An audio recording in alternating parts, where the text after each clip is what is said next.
ओम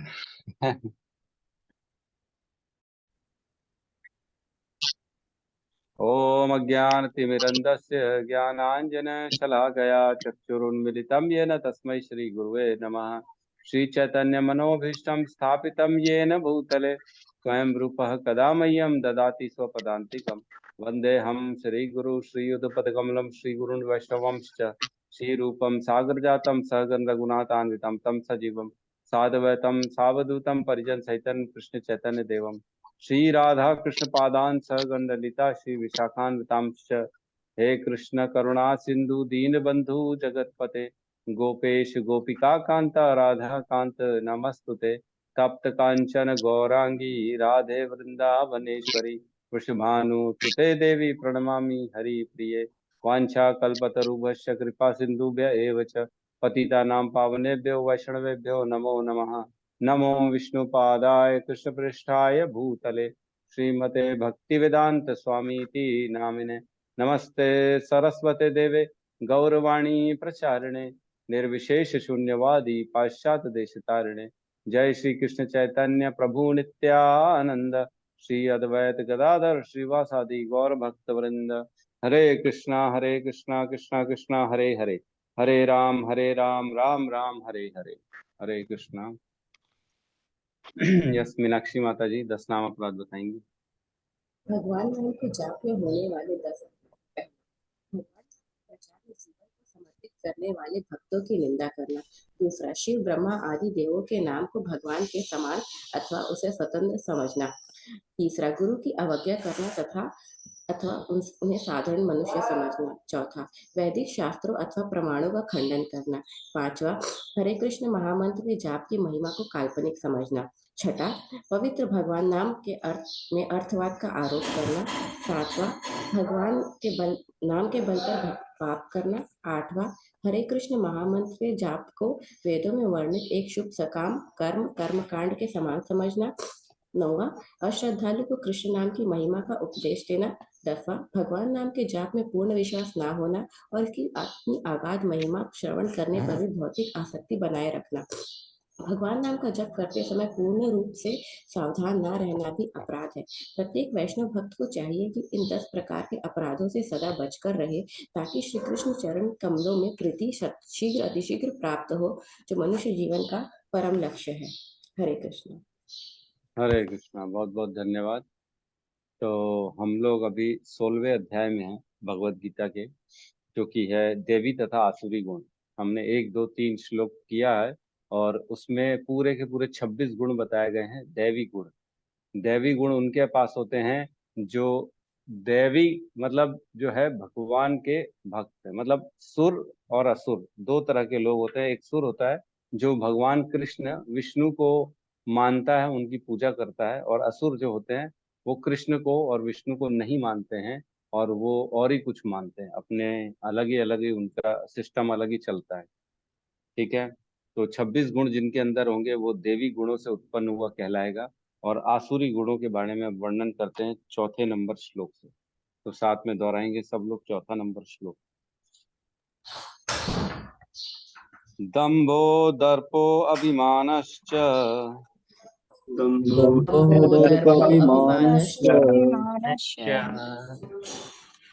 क्रोधः पारुष्यमेव च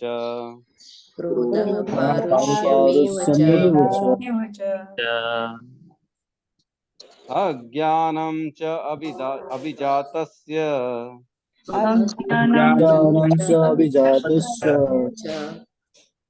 पार्थ संपदमासुरीम्।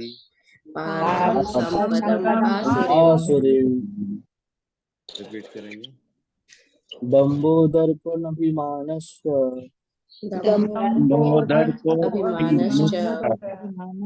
क्रोधः पारुष्यमेव च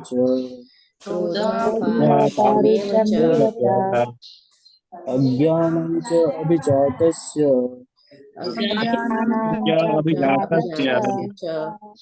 पार्थ सम्पदम् आसुरीम्।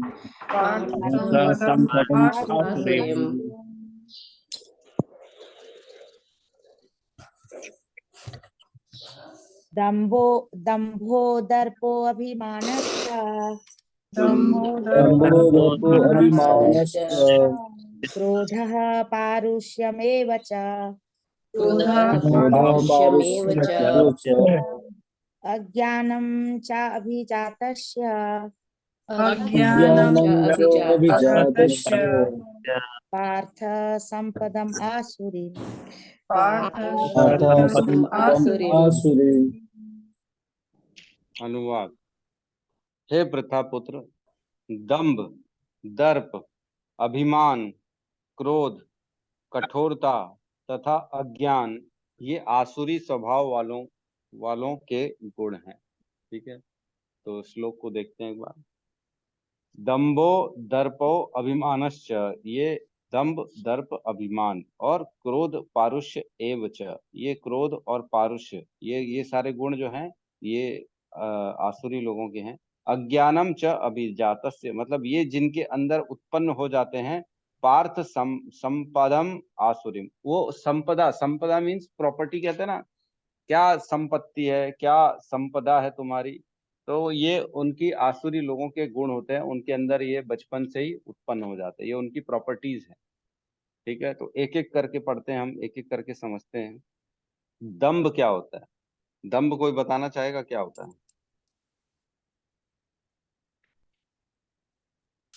घमंडी। जी माता जी। घमंडी। घमंडी, दंभ मतलब घमंडी। ठीक है, और कौन बताना चाहेगा? प्रभु प्रभु जी जी अहंकार। अहंकार। प्रभु ठीक जी है, वो जो भाव रहता है ना कि अपने पद का अभिमान, कि मैं ये हूँ, अभिमान। मैं करीब हूँ। पद का अभिमान। ठीक है, हरे और कृष्णा प्रभु जी, वो अंदर से कुछ अलग है और बाहर से कुछ अलग दिखाता है। दम्भ दम्भ अंदर से कुछ और है, अहंकार दिखाता है। बाहर अंदर से से कुछ चरित्र और, अलग। बाहर से कुछ और, वो होता है दम्भ। और माता ने कहा अहंकार। ठीक है, प्रभु और जी कोई? इसमें अपने आप को ओवर कॉन्फिडेंस के बोला जाए क्या? अपने आप को जैसे ज्यादा समझते हैं, गुणवान वगैरह समझते हैं इस टाइप का? जो है नहीं उससे और ज्यादा अपने आप को समझना, है ना? हरे हरे तो कृष्णा ये सब प्रभु जी, मैं ही मैं हूँ। मैं ही मैं हूँ, दम्भ, मैं ही मैं हूँ। ठीक है, और कोई? मिथ्या अहंकार आया, सुमति देवी दासी माता जी का आंसर मिथ्या अहंकार। और कोई बोलना चाहेगा? नहीं बोलना चाहेंगे? 40 लोग आए आज तो रिकॉर्ड हो गया है, लेकिन लेकिन आंसर कम आ रहे हैं। चलो कोई बात नहीं, ठीक है। दम्भ मैं पढ़ के बता रहा हूँ, दम्भ का मतलब क्या होता है, ठीक है, समझिएगा। इसमें ना बड़ा स्लाइटली डिफरेंस है सब में। दम्भ का अर्थ है धार्मिक होने की ख्याति प्राप्त करने के लिए व्यक्ति धर्म का अनुष्ठान करे, है ना। जो बेसिकली अपनी ख्याति मीन्स नाम प्राप्ति के लिए वो धार्मिक अपने आप को दिखाना चालू करे कि मैं तो प्रभु जी काली माई मंदिर जाता हूँ रोज। वो बताने के लिए जा रहा है ना, उसको एक्चुअल में वहां जाने में कोई विश्वास नहीं है, कोई श्रद्धा नहीं है, लेकिन दिखावे के लिए। ऐसे ही हमारे ना इस्कॉन में भी बहुत लोग दिखावे के लिए आते हैं, बहुत लोग आते हैं। उनकी जो है ना पर्पस आने का अलग ही रहता है, पर्पस भगवान की प्राप्ति नहीं रहता है, पर्पस रहता है कि मैं अपना नाम बढ़ा लूं, लोगों को बताऊं कि मैं तो इस्कॉन का मेंबर हूं, मैं तो इस्कॉन जाता हूं, और मेरी जो है ना उसके कारण ख्याति बढ़े, लोग मेरे को जाने एज अ धार्मिक व्यक्ति। तो जनरली ये सब जो है ना, जैसे जो गांव के थोड़े से मुखिया टाइप का आदमी होगा, या कोई समाज का कोई मुखिया टाइप का आदमी होगा, पंचायत का जो है मुखिया होगा, ये लोग ये सब करते हैं ज्यादा, उनको कोई भरोसा नहीं रहता, लेकिन वो लोग ना जानबूझ के ऐसा करेंगे, नवरात्रे का यज्ञ रखा देंगे, वो लोग जो है भंडारा रखा देंगे, वो लोग जो है ना जगराता रखा देंगे, और इस टाइप के कार्य करते हैं ताकि लोग मेरे को धार्मिक समझें। अंदर से धार्मिक नहीं है, वो खेलना चाह रहे हैं। वो ये चाह रहे हैं कि मैं दूसरों की भावनाओं को एनकैश कर लूं, लोगों के अंदर ये अपने आप इंप्रेशन डाल दूं कि मैं भी धार्मिक हूँ। ऐसा बहुत बार देखा गया है। एक बार जो है ना, एक प्रभु जी मेरे को बता रहे थे, है ना, कि अपनी आप बीती बता रहे थे, तो मैं थोड़ा सा शेयर करता हूँ। तो एक आदमी ने इनवाइट किया हमारे इस्कॉन के प्रभु जी को, बोले आप आइए, हम जो है ना, हम बहुत बड़ा अनुष्ठान कर रहे हैं, आपको बुलाते हैं, आपको भी कोई बहुत अच्छा जो है उसमें हम आपको दिलाएंगे, जो है पद दिलाएंगे या डोनेशन दिलाएंगे, आप आइए आइए। तो चलो ठीक है, डोनेशन की लालच में चले गए। दो तीन प्रभु जी लोग बढ़िया एकदम जो है ना, सैफरॉन वाले प्रभु जी, बढ़िया जो है मुंडन वाले प्रभु जी लोग चले गए, कीर्तन वीर्तन करते चले गए। बुलाया तो बोले ठीक है, डोनेशन तो मिलेगा। इस्कॉन में बेचारे डोनेशन के लिए चले जाते सब। तो वो आगे आगे चल रहा है और ये लोग बेचारे सब उसके पीछे पीछे चल रहे हैं। वहां गए तो पता पड़ा जो वो सभा थी, वो सभा उनका इलेक्शन के लिए थी, और उनकी सभा में ये डिसीजन लेना था कि किसको हमको प्रेसिडेंट बनाना। तो उनमें से ये भी नॉमिनेट किया गया था, इसने भी अपना नाम भरा था कि मैं भी प्रेसिडेंट बनना चाहता हूँ। और वो इन लोगों को साथ में लेके गया कि देखो, उनके सामने दिखाने के लिए कि देखो मेरे साथ इतने महापुरुष भी जुड़े हुए हैं, मैं इन सब के आगे हूं, मैं इन सब का हेड हूँ। ये दिखावा था, और इनको बेवकूफ बना के ले गया कि मैं डोनेशन दिलाऊंगा आपको। तो ये मेरे को बता रहे थे, बोले देखो ऐसे लोग भी होते हैं जीवन में जो आपको सिर्फ इस्तेमाल करते हैं। इवन ब्रह्मचारियों को, इवन सैफरॉन वालों को भी इस्तेमाल कर रहे थे, सन्यासियों को भी। इनको ले जाएंगे तो हमारा काम बन जाएगा, इनको ले जाएंगे तो हमारा भी इंप्रेशन बढ़ जाएगा कि हम भी जो है धार्मिक हैं, और हमको जो है हमारा काम सिद्ध हो जाएगा। तो ये होता है दम्भ। बहुत बड़ी पूजा करा लेंगे, यज्ञ करा लेंगे, लेकिन सिर्फ किस लिए? दिखावे के लिए, प्रतिष्ठा के लिए, मान के लिए, मेरा नाम जुड़ जाए इन सब चीजों में, है ना। और चाहते नहीं है एक्चुअल में, उनके अंदर में ना कहीं से भी ये श्रद्धा नहीं रहती भगवान के प्रति। वो सिर्फ दूसरों की श्रद्धा के कारण अपने आप को जोड़ते हैं, है ना। ये होता है दम। अब दर्प का मतलब क्या होता है, कोई बताएगा?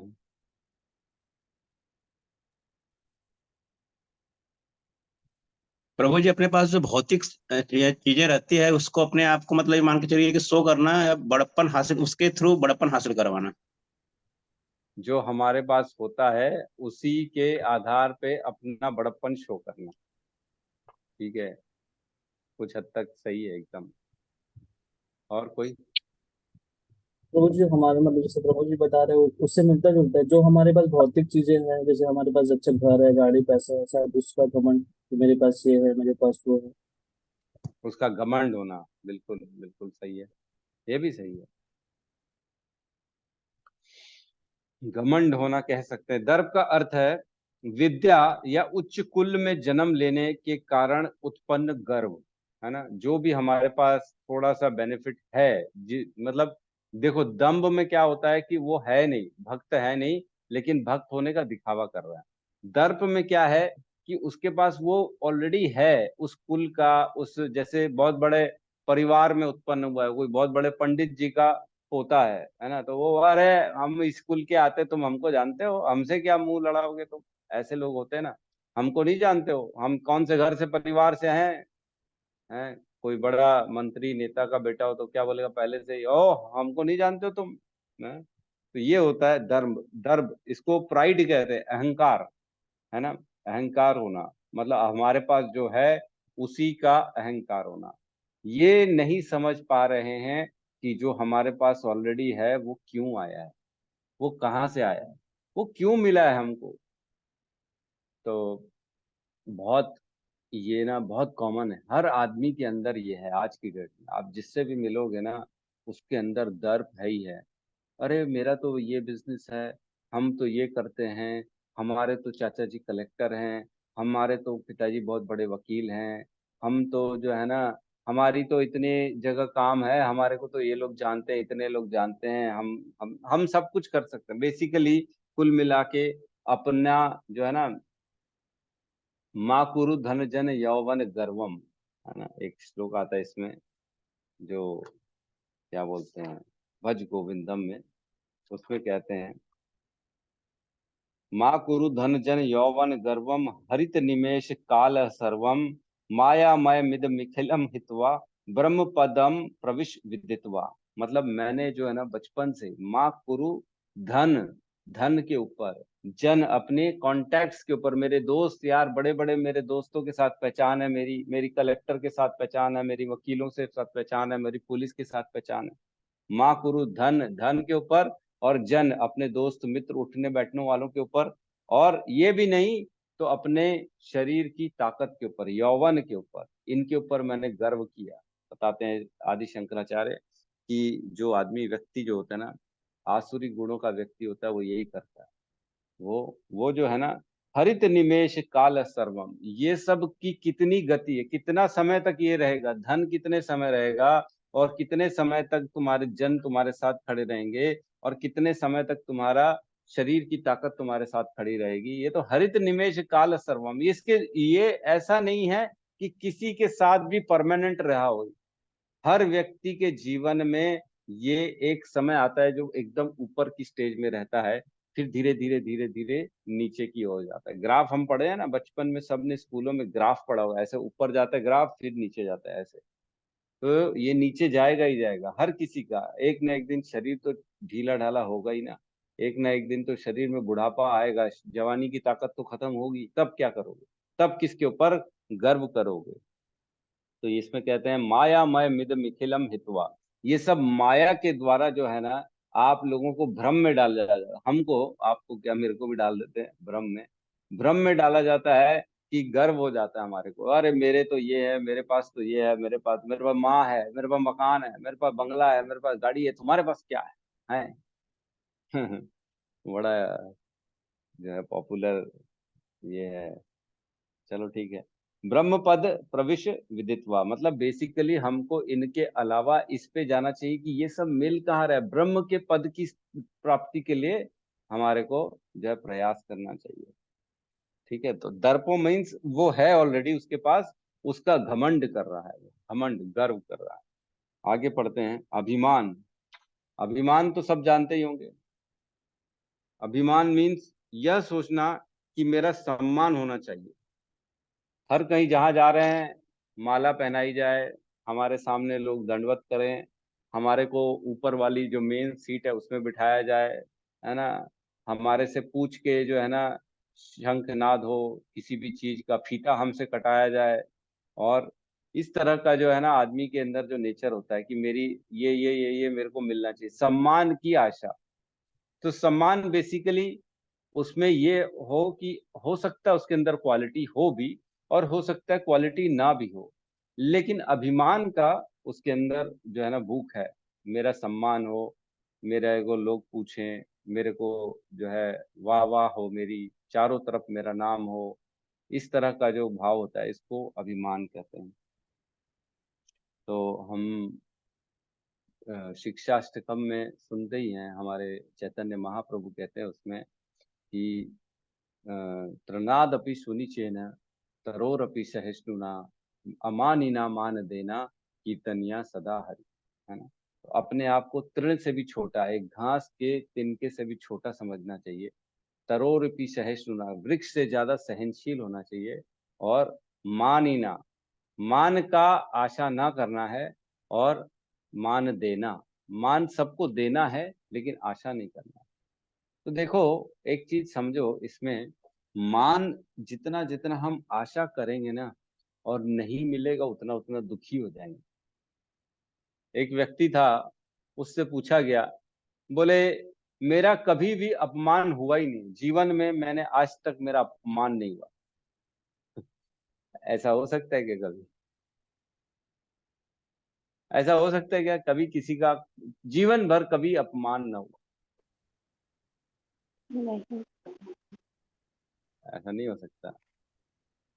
तो जब उससे पूछा गया कि ऐसा कैसे पॉसिबल है भाई, आपका अपमान हुआ ही नहीं है, तो बोलते हैं, वो बोलता है, अरे प्रभु जी अपमान तो तब होगा ना जब हम मान की अभिलाषा करें, हम तो मान कभी चाहे ही नहीं है।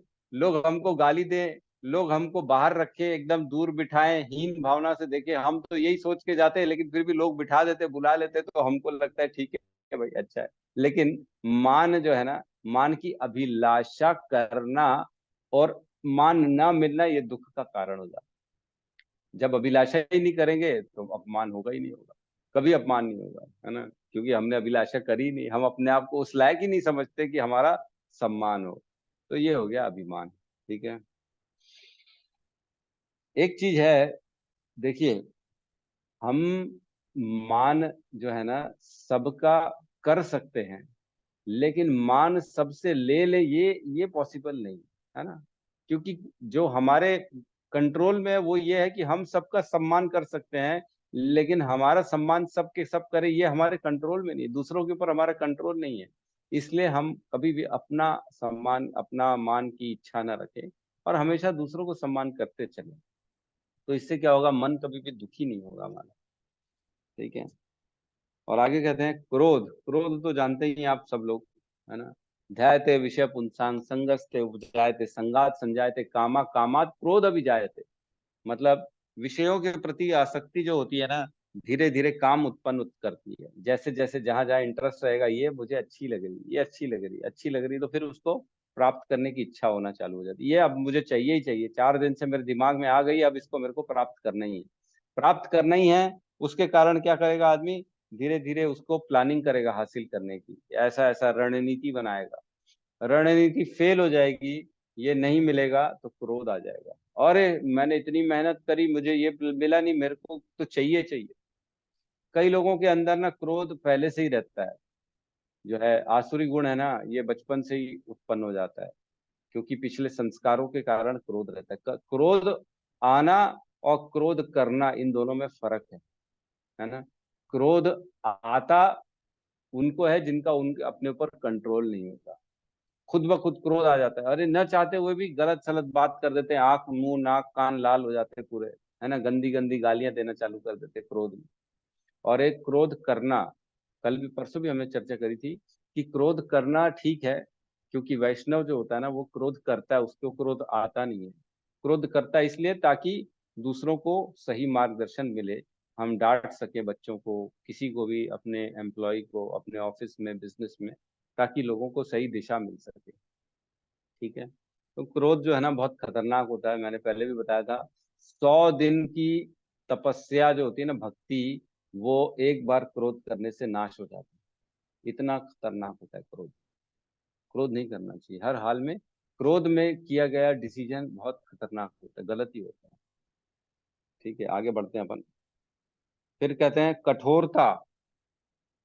कठोरता का मतलब तो सब जानते ही हैं, क्रूएलिटी, एकदम हृदय जिसका पक्का हो गया है ना।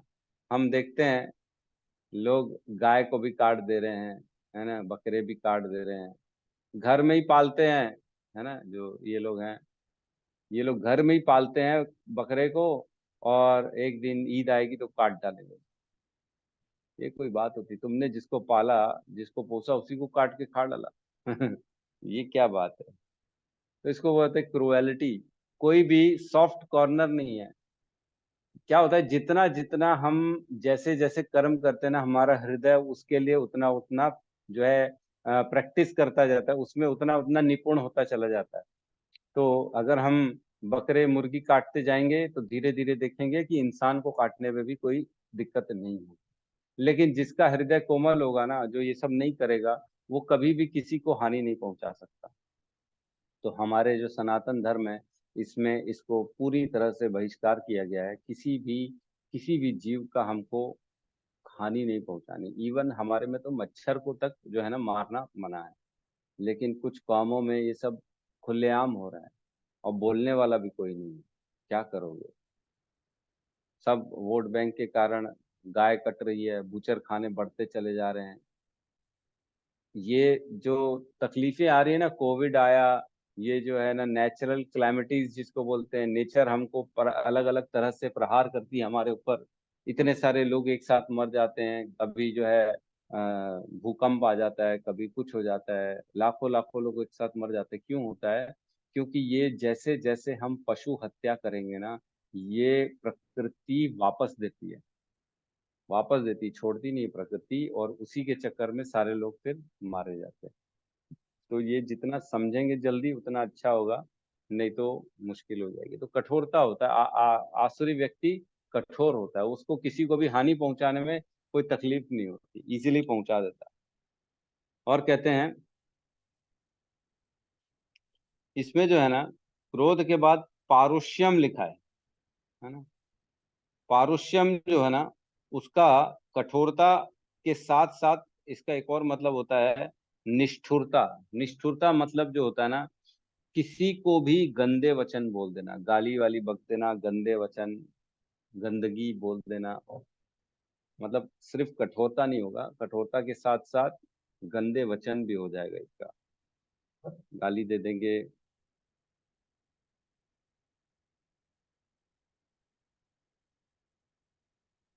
कई बार ऐसा होता है हम सुनते हैं किसी को कुछ बोल दो ना, अरे तेरे को कीड़े पड़ेंगे, तेरे साथ ये हो जाएगा, तेरे को तेरा लकवा लग जाएगा, तेरे को हड्डी टूट जाएगी, जा तेरा एक्सीडेंट हो जाए, तू मर जाए, तेरा घर टूट जाए। लोग ऐसे बद्दुआ देते हैं। बहुत लोग ऐसे होते हैं और अपने आप को धर्म के बताते हैं, रुको मेरा शिव तेरे से बदला लेगा, देखना मेरा भोला खड़ा है मेरे साथ, तेरे से बदला लेगा मेरा भोला। लोग ऐसा अपना उसको घर का नौकर मान के चलते, भोलेनाथ को मैं भेजी हूँ और वो तुम्हारा जाके गलत सलत करके आएगा, मेरा भोला बैठा है, तूने मेरे साथ ऐसे किया ना, तेरे मेरा भोला बताएगा तेरे को। तो ये सब जो है ना, बेसिकली ये इसमें पौरुष्य में आता है, गलत वचन बोलना, गंदे वाक्य बोलना, है ना। ऐसा नहीं बोलना चाहिए किसी को भी, ये आसुरी गुण है। देखो भक्त भी अपने आप को, वो लोग भक्त भी बताते कई बार कि मैं दुर्गा का भक्त हूँ, मैं जो है ना भोले का भक्त हूँ, और ऐसे गंदे गंदे वचन बोलते हैं, तो ये आसुरी गुण हो जाता है और ऐसे लोगों का पतन हो जाता है, वो कभी भी आगे भक्ति में नहीं बढ़ पाते। तो हमको किसी के लिए भी कोई भी गंदे वचन नहीं बोलना। जो होता है वो प्रारब्ध के अनुसार होता है, इसलिए हर चीज को स्वीकार करना चाहिए, है ना। आगे कहते हैं अज्ञानम। अज्ञानम मीन्स जो है ना, इस बात का ज्ञान नहीं होना कि क्या करने योग्य है और क्या करने योग्य नहीं है, क्या बोलने योग्य है, क्या बोलने योग्य नहीं है। आदमी जो है ना पूरा इसी में डिलेमा में रहता है कि क्या करूं क्या ना करूं, क्या बोलूं क्या ना बोलूं। कोई आदमी कहीं सही जगह गलत बोल के आ जाता है, गलत जगह कुछ भी नहीं बोल के आ पाता। ये ऐसे लोग होते हैं अज्ञान, उनको ये ज्ञान नहीं, विवेक नहीं, बुद्धि के अंदर विवेक का शून्य होना, विवेक नहीं होना कि करना क्या है करना क्या नहीं है। जिनके अगर नहीं समझ में आ रहा तो अपने गुरु से, गाइड से पूछना चाहिए कि प्रभु जी ऐसी परिस्थिति में क्या करना चाहिए, मैं कैसे सोचूं, मैं इन चीजों को कैसे समझूं ताकि मैं सही डिसीजन ले सकूं। मैं भी शायद ना भक्ति में तभी आया था जब मैं डिसीजन नहीं ले पा रहा था कि मेरे को ऐसी परिस्थिति में क्या करना चाहिए।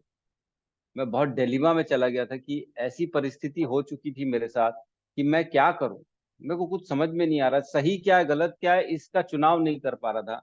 मेरे को लगा शायद भगवत गीता में इसका आंसर मिलना चाहिए, तब तो मैं पढ़ता नहीं था, लेकिन बहुत सुना था कि भगवत गीता में हर चीज का आंसर है। तो मैंने कहा एक बार पढ़ना चाहिए, समझना चाहिए, क्या पता मेरे शब्दों, मेरे क्वेश्चन का आंसर मिल जाए। और धीरे धीरे धीरे धीरे धीरे मैं इस्कॉन में जुड़ गया।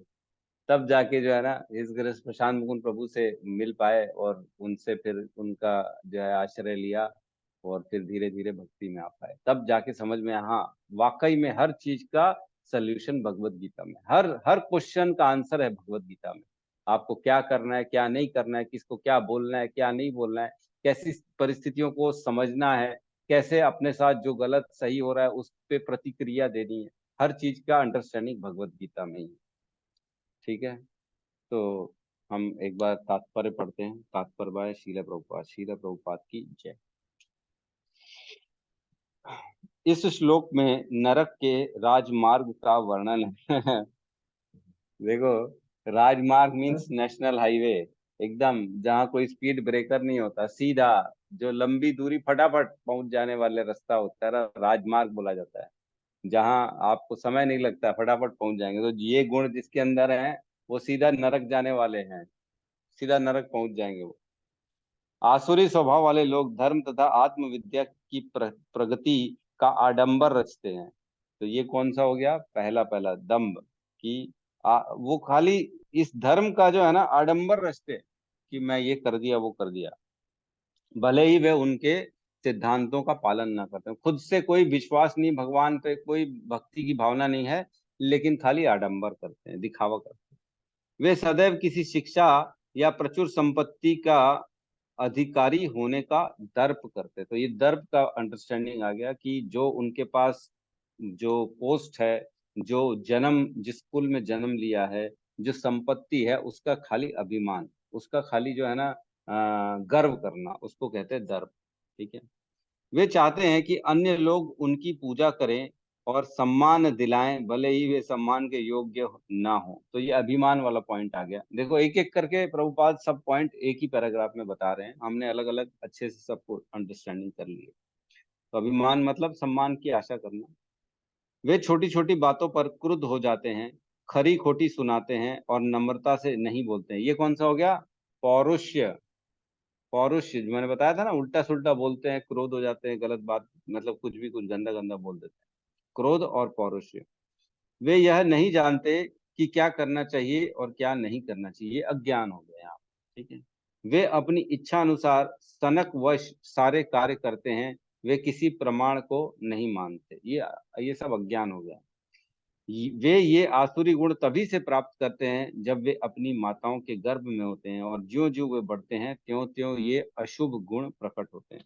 तो ये इम्पोर्टेंट है कि ये सारे गुण ना जन्म के साथ ही आ जाते हैं। ये पिछले जीवन के हमारे संस्कार ही होते हैं जो हमारे साथ इस जीवन में आते हैं। हमने पढ़ा ना अभी 15वें अध्याय में 15.8 में कि एक वायु जो होती है सुगंध को अपने साथ लेके जाती है, उसी प्रकार हमारे जीवन की इंद्रियां, मन, जो सूक्ष्म शरीर होता है, वो एक शरीर से दूसरे शरीर में ट्रांसफर होता है।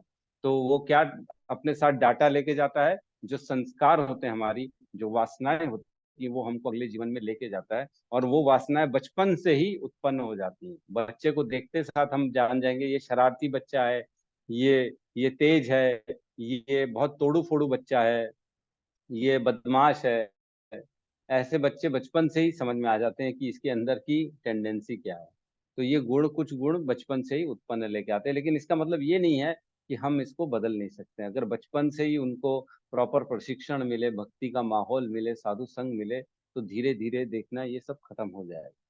आदमी को भक्ति मिल जाती है तो वो सारी चीजों पे अपने काबू करना चालू कर देता है। ठीक है, तो किसी का कोई प्रश्न है तो हम ले सकते हैं।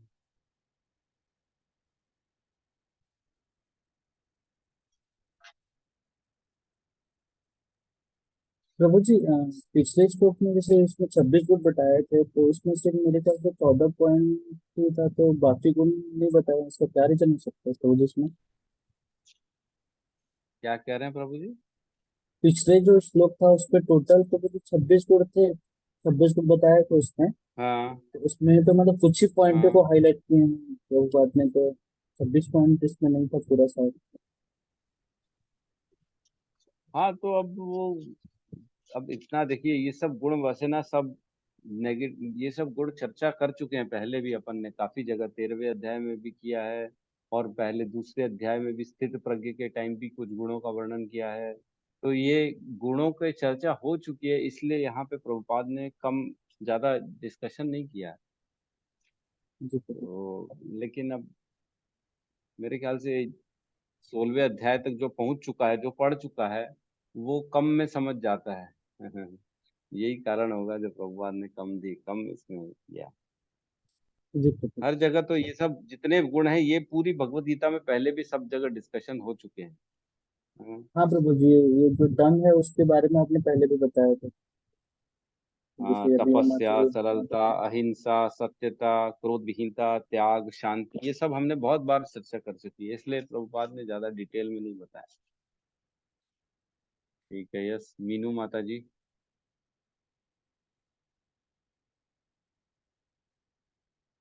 हरे कृष्ण प्रभु जी।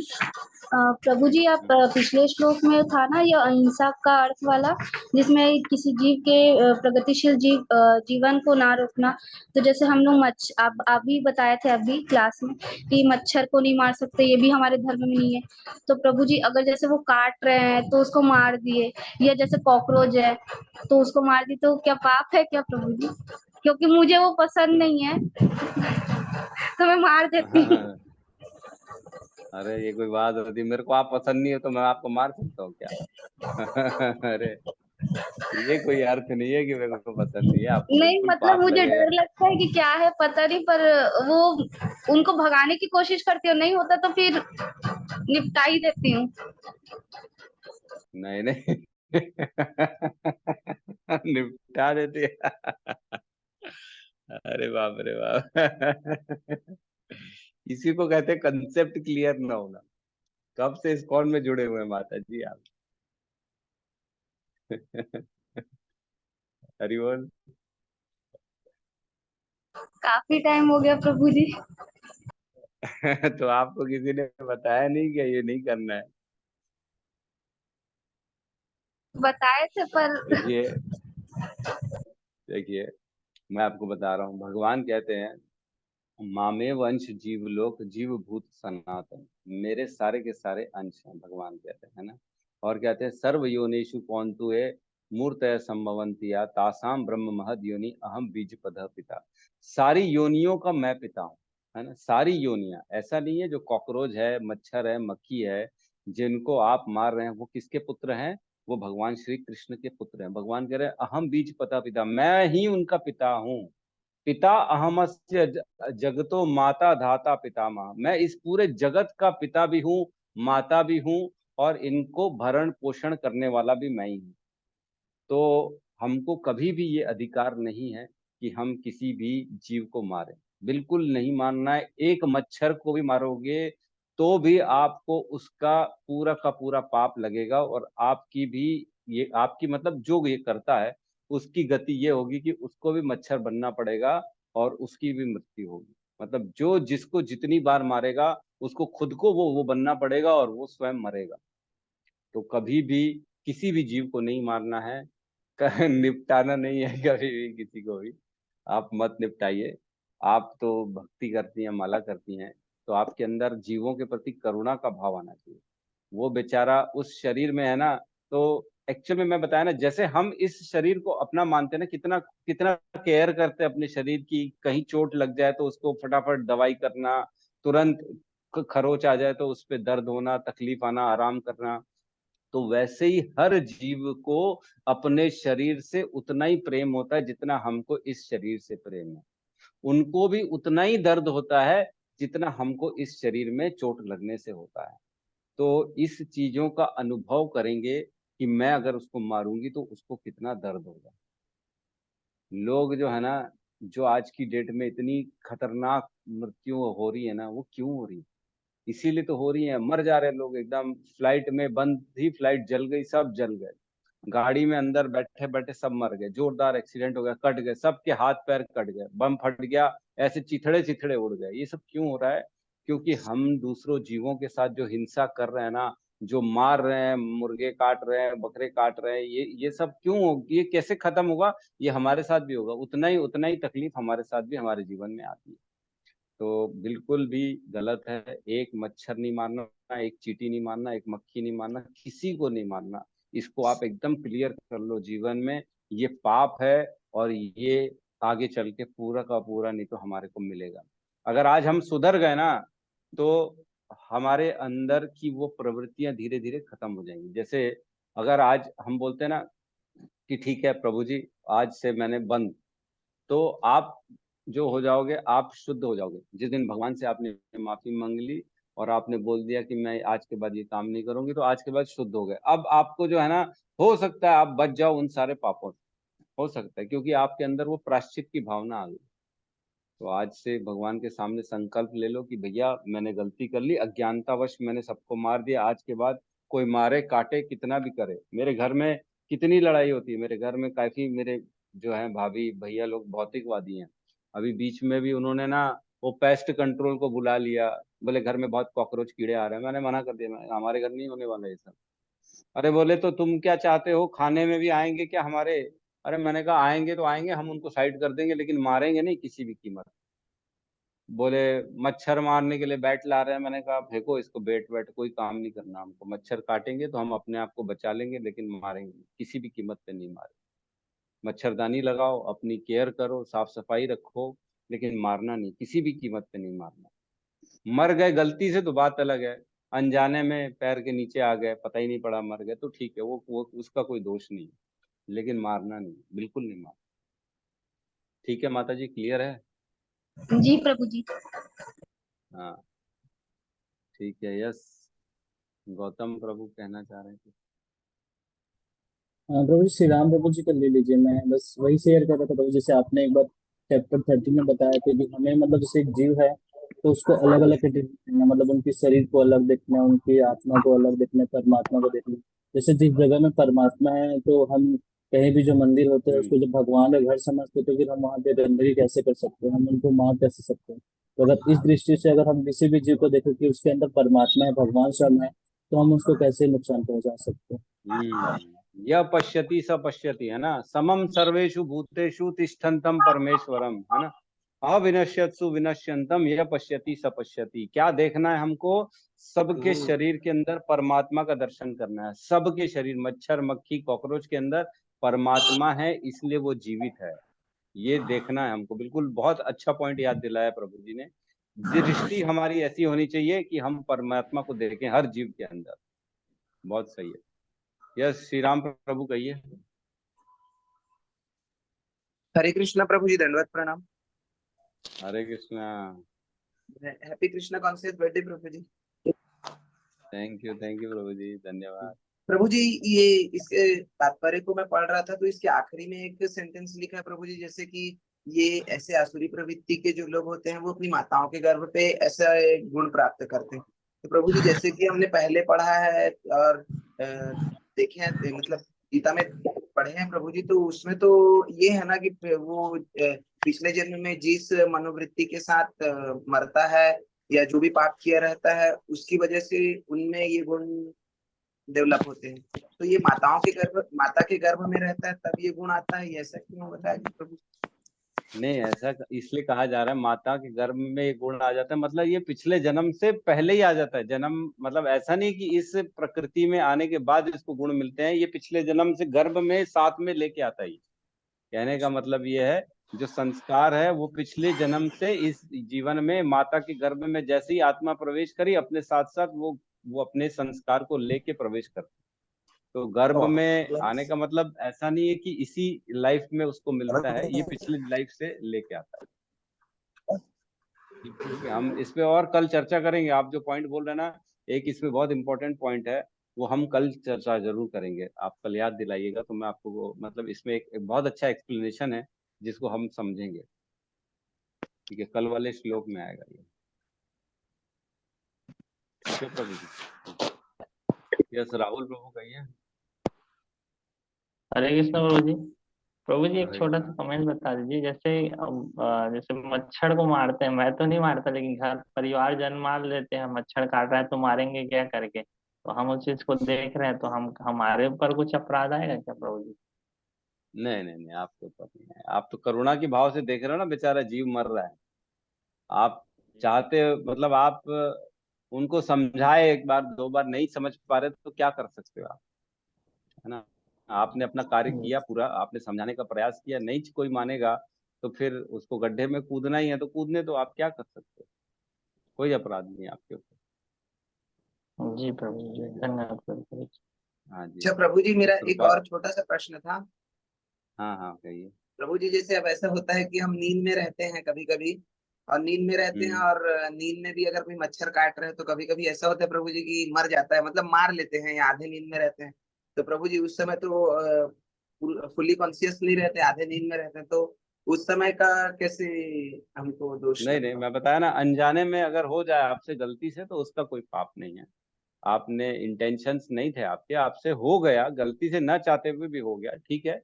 ज्यादा से ज्यादा अगर आपको ज्यादा ही दुख हो रहा है तो एक आध माला कर सकते हो उसके नाम से, भाई ठीक है गलती से मर गया मेरे से, एक माला आपके नाम पे मैं कर दे रहा हूँ, लेकिन कोई उसका पाप नहीं। ठीक है। यस, रूपाली माता जी। प्रभु जी सबसे पहले सॉरी, और जैसे जैसे पॉसिबल होगा मैं वीडियो ऑन करूंगी। प्रभु जी आज आपका बर्थडे था, मैं वीडियो ऑन नहीं कर पाई, इधर कुछ काम था, मुझे बहुत गिल्ट हो रहा है इस बात का। और सेकंड, प्रभु जी आपने बिल्कुल सही बोला, अपने इसमें भी लिखा है, भागवतम में भी लिखा है कि ब्रह्मा जो हर जीव में कृष्ण को देखें, प्रभु को देखें, परम पिता को देखें, वो वही ब्राह्मण होते हैं, न कि किसी टैगलाइन, वो कोई ब्रांड नहीं है कि कोई कहीं पैदा हो गया तो। और आपका मुझे दूसरा पॉइंट भी अच्छा लगा प्रभु जी, जो पहले से ही तय हो जाता है कि माता के गर्भ में आने के बाद वो दुष्ट नहीं होता, वो पहले से ही बस वो उसकी वृत्ति वैसी रहती है, बाद में वो पेरेंट्स का नॉमिनेशन होता है। हरे कृष्णा प्रभु जी, दंडवत प्रणाम। हरे कृष्णा। मेरा कहना नहीं है, ये शास्त्रों का कहना है। बस ये है कि हम उसको समझा देते हैं कि आप मतलब ये हम निचोड़ निकाल के समझते हैं कि ठीक है ये लिखा है, लेकिन लोग ये भी नहीं समझ पाते। बहुत बहुत जो है ना दुख होता है ऐसा देख के, लोग बोलने के बाद भी नहीं मानते चीजें। यह सदानंद प्रभु कहिए। हरे कृष्ण प्रभु जी, दंडवत प्रणाम। हरे कृष्णा। प्रभु जी, हाँ प्रभु जी, मैं ये बोल रहा था प्रभु, जैसे हम खेती कर रहा हूँ और खेती में कई बार कीड़ा मकड़ा लग जाता है, उसके बाद जो कीट पतंग को जो भी आ जाता है उसको हम स्प्रे कर देता हो कोई कीटनाशक पदार्थ, तो उसमें बहुत सारे, क्योंकि हम सब्जी को बचाना है, नहीं तो हमारे खाने के लिए तो कुछ बचेगा नहीं, तो वही खा लेगा, तो उसके लिए प्रभु जी क्या पाप लग सकता है? कर सकते, कोई पाप नहीं लगेगा। लेकिन ये भाव होना चाहिए कि भैया जो मैं ये काम कर रहा हूँ, जो व्यापार कर रहा हूँ, इससे जो भी पैसा आएगा उसमें से कुछ अंश मेरा भगवान की सेवा में जाएगा। तो कुल मिला के मैं ये भगवान के लिए कर रहा हूँ। तो देखो एक चीज बहुत इंपॉर्टेंट है, कोई भी कार्य अगर भगवान के लिए किया गया, उसमें किसी की हत्या हो गई, कोई मर गया या कुछ भी तकलीफ हो गई, तो उसका पाप नहीं लगता है ना, वो अकर्म बन जाता है। अकर्म, विकर्म और कर्म, तीन प्रकार के कर्म हमने चर्चा करी थी। तो विकर्म वो होते हैं जो शास्त्रों में अनुमोदन नहीं है, गलत काम करना पूरी तरह से। अकर्म वो होता है कि कोई भी कार्य भगवान के लिए किया गया तो उसका कर्म का बंधन नहीं लगता, वो कर्म के बंधन से बाहर हो जाता है वो कर्म। तो जितने भी कर्म करें हम, उसमें कृष्ण को बीच में डाल दे तो सारे कर्म अकर्म बन जाएंगे। तो जब अकर्म बन जाएगा तो उसका कोई पाप नहीं लगेगा। बस ये सोच के चलें, और क्या। ठीक है प्रभु जी। ठीक है, तो यहाँ पे हम क्लास को क्लोज करते हैं। सबका बहुत बहुत धन्यवाद, सभी भक्तों को दंडवत प्रणाम जिन्होंने इतना कुछ बोला। रोशनी माता जी का बहुत बहुत धन्यवाद, मेरे मेरे लिए 16 राउंड ऑफ चैंटिंग कर रही हैं। बहुत बहुत धन्यवाद आपका, सभी का बहुत बहुत धन्यवाद। और हृदय से मेरी आशा है, मैं भगवान से ये प्रार्थना करता हूँ कि सबको भगवान अपने चरणों में अपनी जो है ना प्रेमा भक्ति प्रदान करे, और यही जो है ना सबका जीवन अंतिम हो, दोबारा इस जन्म मृत्यु के चक्र में ना फंसे। बस भगवान के प्रति दिन भर जो है भगवान का चिंतन करें। तस्मात् सर्वेषु कालेषु मम अनुस्मर युध्यस्य च, भगवान अर्जुन को कहते हैं इसलिए हे अर्जुन मेरा स्मरण करते करते युद्ध करो। सर्वेषु कालेषु, हर समय मेरा स्मरण करो। तो हमको भी ये समझना चाहिए कि हमको भी हर समय हर कार्य में भगवान का स्मरण करते करते आगे बढ़ेंगे, तो वो देखेंगे कि कितना उज्जवल भविष्य, कितना कितना आगे की गतियां इतनी सुंदर, इतनी अच्छी होने वाली हैं कि जिसकी कल्पना नहीं। एक समय आएगा तब शायद पता नहीं हम रहें, चर्चा कर पाए कि ना कर पाए, लेकिन हर एक के जीवन में देखना एक समय आएगा जब वो देखेंगे और वो अनुभव करेंगे कि मैंने जो माला करी, जो भगवत गीता की क्लास करी, इसका इतना ज्यादा फल मिल गया मेरे को, इतना ज्यादा अविश्वसनीय फल मिल गया। जो ये एक दिन तो आप सब बोलेंगे, आपके सबके सामने तो आएगा ही आएगा एक समय। तो हो सकता है ऊपर यमराज चित्रगुप्त आपको दंडवत प्रणाम करें, बोले अरे आप तो पूरी भगवत गीता की क्लास कर लिए, एक एक श्लोक पढ़ लिए, आप तो 16 माला कर लिए, आप तो ये कर लिए, आपको प्रणाम। लेकिन आएगा एक समय आएगा, फिर सबका जो है ना हृदय द्रवित हो जाएगा कि वाह, कितना श्रील प्रभुपाद ने इतना अच्छा मार्ग हमको बता दिया, और कितने इजीली हम भगवत धाम को प्राप्त कर लिए। तो लगे रहना, निष्ठा से लगे रहना इसमें, बस छोड़ना नहीं है। बहुत बहुत धन्यवाद जो आप लोग सब डेली आते हैं, डेली सुनते हैं और डेली चैंटिंग करते हैं, और कहीं सबको बहुत बहुत दंडवत प्रणाम, बहुत बहुत धन्यवाद। और धन्यवाद, बहुत बहुत धन्यवाद। ठीक है, तो यहाँ पे हम क्लास को क्लोज करते हैं। सब मिलके एक बार हरे कृष्ण महामंत्र का जाप कर लेते हैं। संडे को सब आइएगा, संडे को वहीं बेस में छोटा सा जो भी होगा सेलिब्रेशन सॉर्ट ऑफ कर लेंगे, ठीक है। हरे कृष्णा हरे कृष्णा हरे कृष्णा कृष्ण हरे हरे हरे हरे हरे राम राम राम हरे राम हरे। हरे हरे। समस्त भक्त वृंद की वृंद की जय, जय। प्रभुपाद की सद्गुरु जय। श्रील प्रभुपाद की जय। गौर जय। प्रेमानंदे हरि हरि बोल, हरि हरि बोल। हरे हरि बोल, हरि हरि हरि। बोल। हरि हरि महेश प्रभु की जय। जय हो। जय जय। धमाल प्रभु की जय, प्रशांत मुकुंद प्रभु की जय। जय। जय।